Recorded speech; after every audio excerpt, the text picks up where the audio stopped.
Madam আরেকটা বিষয় হলো আমাদের সিএনজি আমাদের গ্যাস পাম্প যে আছে আমাদের জামালপুরে কিন্তু একটা পাম্প আমাদের সিএনজিগুলো আপনার কমপক্ষে 7-8 ঘন্টা লাগে একটা করে গ্যাস নিতে হবে।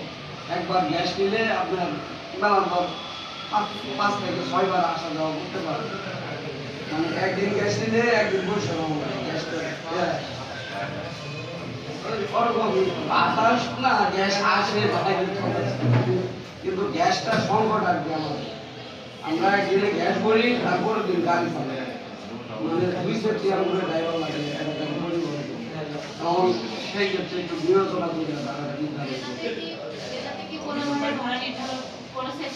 না ওরকম ভাবে নির্দেশনা আসে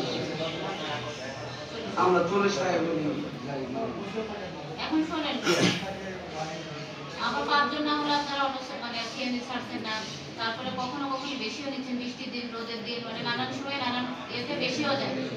হ্যাঁ, তো ঈদে আসলে ওভাবে আলাদাভাবে মৌখিকভাবে বেশি আমরা বলে দেওয়ার সুযোগ আমার মনে হচ্ছে না, যেহেতু জেলাতে দেয়নি। আমার মনে হয় আপনারা নর্মাল ভাড়া দিয়ে যাতায়াত করেন। এখন ঈদের দিন যদি কেউ খুশি হয়ে বকশিস আপনাকে দেয়, ঈদের বকশিসটা আপনার আলাদা তাও তো জোরপূর্বক মনে হয় আমরা বলে দিতে পারি 40 টাকা দিত ম্যাডাম আমাদের কোনোভাবেই বিষয় না, কারণ আমরা ঈদের সময় এদিক থেকে খালি যাই ঈদের সময় সিএনজি খালি যায় না। ঈদের সময় কোন দিক থেকে সিএনজি খালি? স্যার একটু বলি,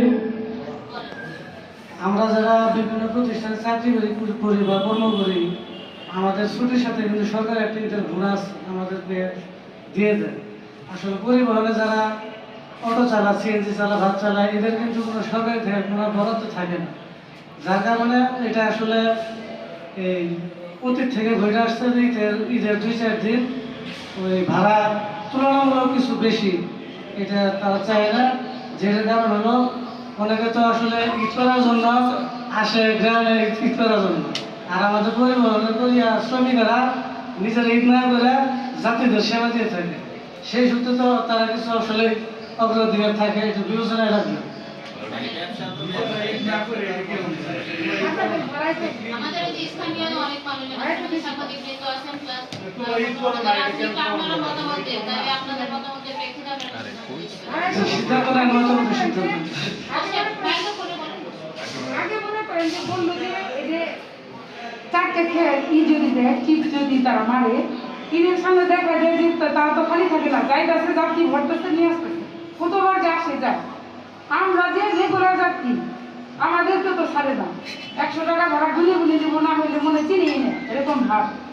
আর তেলের দাম মতো বেশি দিতেছে। আপনার তেল হচ্ছে সরকারি মূল্য, এই মাত্র শুনে আসলাম 160 টাকা করে তেল দিতেছে 1 লিটার। তেলের দামও বাড়ছে, লাগাম কয়টা ধরবেন। আর এরা তো রাখলো